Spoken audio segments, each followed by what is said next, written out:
Family, कैसे हैं आप सब। उम्मीद है कि आप सब ठीक होंगे और खैरियत से होंगे। तो आज हम स्टार्ट करते हैं। हम इंग्लिश सब्जेक्ट के ग्रामर को हम पहले स्टार्ट करेंगे। पहले हम समझेंगे कि इंग्लिश है क्या चीज़, उसमें ग्रामर क्यों ज़रूरी है और हमें ग्रामर क्यों पढ़ना चाहिए। तो चलते हैं वीडियो की तरफ। अब हम आते हैं इस पार्ट की तरफ कि ग्रामर है क्या चीज़। हमारा पहला टॉपिक ये होगा कि ग्रामर क्या है और हम इसे क्यों पढ़ते हैं। We spend a large part of our waking life speaking, listening, reading and writing. The central part of a language is its grammar, and this should be of vital interest to any intelligent, educated person. यहाँ पे हमें ये बात बताई गई है कि grammar जो है वो हमारी ज़िंदगी का एक हिस्सा है और the central part of language is it's grammar. किसी भी लैंग्वेज, किसी भी ज़ुबान का जो मेन हिस्सा है, जो इम्पॉर्टेंट हिस्सा है, वो है उसका ग्रामर। उसको समझना कि ग्रामर है क्या और एक लैंग्वेज कैसे जो है वजूद में आया है। And this should be of vital interest. और ये किसी भी जो बाशऊर इंसान हो उसके लिए ये जानना बहुत ज़रूरी होगा कि ग्रामर क्यों है और कैसे आया है।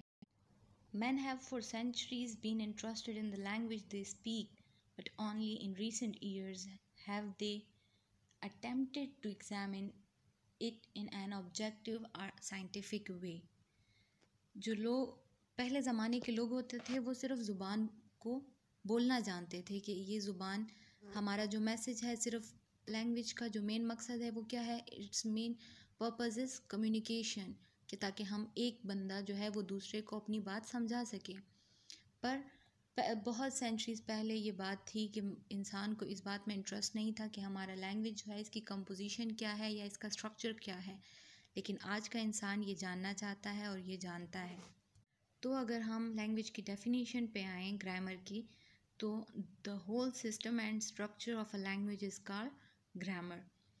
जो लैंग्वेज कैसे बना है, उसका स्ट्रक्चर क्या है, उसकी कंपोजिशन क्या है, वो उसको हम ग्रामर कहेंगे। Grammar is the study of a natural language, its structure and composition, और the study of the way words are used to make sentences.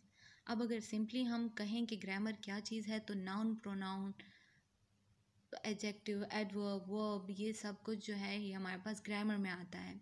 ये तो हम सब जानते हैं। लेकिन हमारा जो सेंटेंस है, हमने ये सोचा है कभी कि ये सेंटेंस आया कैसे है। फॉर एग्ज़ाम्पल, अगर मैं कोई बात कर रही हूँ कि अली राइट्स अ लेटर, तो Ali is our subject, Ali is subject and Ali is noun. So noun falls in the category of grammar. इसी तरह जो बाकी हमारे पास पार्ट्स ऑफ स्पीच है या जो कंपोजिशन में जो हम वर्ब्स यूज़ करते हैं, जो ऑब्जेक्ट्स यूज़ करते हैं, जो साइंस यूज़ करते हैं, ये सारे हमारा जो ग्रामर है उसके कंपोजिशन में आते हैं, उसके स्ट्रक्चर में आते हैं और इसको हम ग्रामर कहते हैं। जी, तो अब आते हैं हम इस पॉइंट की तरफ कि ग्रामर है क्या। ग्रामर को अगर हम पॉइंट्स में डिस्क्राइब करें तो हम कैसे डिस्क्राइब कर सकते हैं। Grammar is a written book about it. Grammar कोई भी, अगर हम ग्रामर की बुक ले लें, फॉर एग्ज़ाम्पल अगर मैं आपके सामने कोई बुक ला दूँ ग्रामर की, ये फ्रैंक पाल्मर की लिखी हुई, तो इसको हम ग्रामर कहेंगे। इस बुक को ज़ाहिरी बात है, इसको मैं ये तो नहीं कह सकती कि give me the book. Book किसके बारे में, क्या चीज़ है। अगर मैं तुम्हें कहूँ कि मैथ्स की बुक दो, तो किसी को कहूँ तो maths, that is the name of the book. So grammar is a written book about it. किसी भी चीज़ के बारे में एक स्पेसिफिक बुक जो है लिखी गई है ग्रामर के बारे में, तो उसे हम ग्रामर कहेंगे। फिर ग्रामर सिर्फ रिटन फॉर्म में होता है। स्पीकिंग जो हमारी होती है या लिसनिंग होती है, उसमें कोई ग्रामर नहीं होता। अब हम ये तो नहीं कह सकते कि I am speaking in grammar, I am speaking in English, and English is a language and grammar is a composition or a important, a vital part of that language.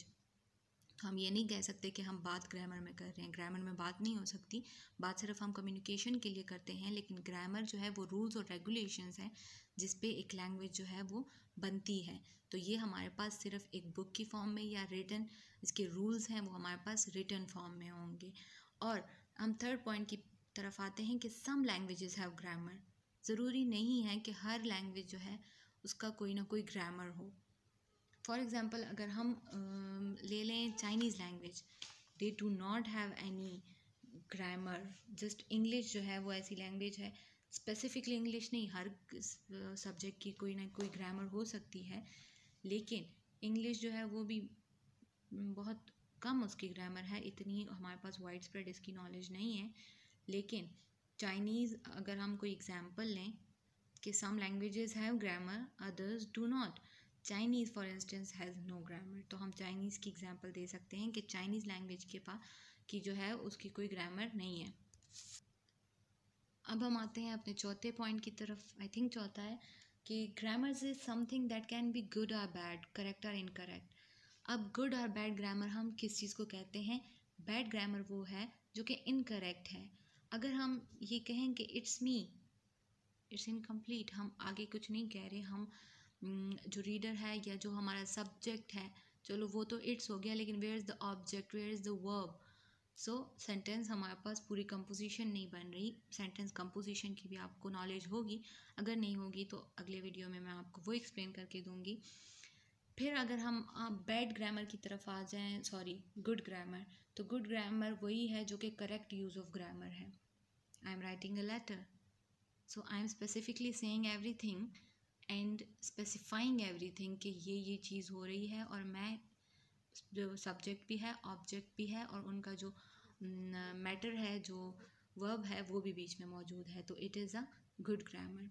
So grammar can either be bad and good. फिर हम आते हैं कि grammar जो है, some people know the grammar of their language, others do not. कुछ लोगों को अपने लैंग्वेज के ग्रामर के बारे में पता होता है, लेकिन कुछ लोग ऐसे भी हैं जिनको अपने लैंग्वेज के ग्रामर के बारे में कोई इल्म नहीं होता। This is a little more subtle. क्यों? क्योंकि it implies that the language does not have a grammar until it is made explicit and can be learn from a grammar book और एट स्कूल। बहुत से ऐसे learners हैं या ऐसे speakers हैं जो एक लैंग्वेज बोलते हैं, लेकिन उनको उस लैंग्वेज के बारे में कोई स्पेसिफिकली नॉलेज नहीं है, उसके ग्रामर के बारे में नॉलेज नहीं है।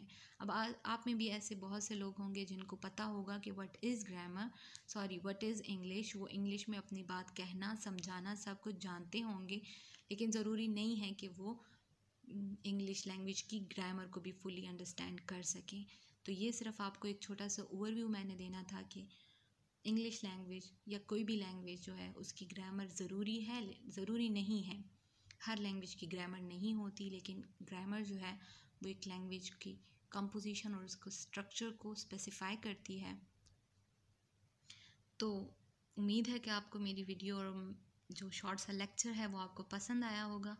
इसके बाद नेक्स्ट वीडियो में हम बात करेंगे स्पीच एंड राइटिंग की, कि स्पीच और राइटिंग में क्या फ़र्क है, और जैसे कि हमने बात की कि grammar is only in return form, तो आगे हम इस बात पर जो है डिस्कशन करेंगे speech and writing. And forwardly I will discuss some parts of speech with you, short सा इंट्रोडक्शन या शॉर्ट सा नॉलेज जो मेरे पास होगा वो मैं आप लोगों को कन्वे करूँगी।